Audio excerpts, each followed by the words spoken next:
Assalomu alaykum aziz do'stlar. Xudo xolasa yana barbekü xizmatlarini ko'rsatib beryapmiz. Bu yerda hozir barbekürimizni obshipka qismini granit ko'ksaroylardan chiroylatib chiqarib beracakmiz. Xudo xolasa qozon, ocaq joylaridan ochib, chiroylatib faskalan yig'ib, qilib beramiz xudo xolasa. Ko'rib kuzatib borsanizlar, bitgandagi holatlarini ham qo'yib boramiz do'stlar.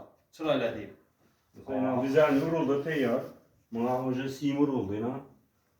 Allah buyursa bitkenden keyin acayip etip gösterip veramiz. Mana üzünü aziz do'stlar, üzünü pakka basıp qo'yadigan variant yo'q.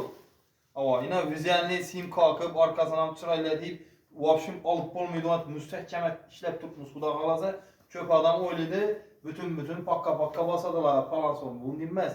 Chiroylatib, yine xudo xolasa mustahkam etib chiqarib beramiz. Biz yana hamma ishimiz shunday. Abi ishni xo'ja ko'rsani hech ish etmaymiz. Chiroylatib xudo xolasa uyushdan nasib etsa bitgandek videolarni ham qo'yib boramiz.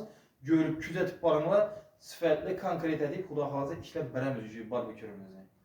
Sizlerden обязательно like, Kommentariya kutib qolamiz chiroyli. Sog' bo'linglar, omon bo'linglar do'stlar.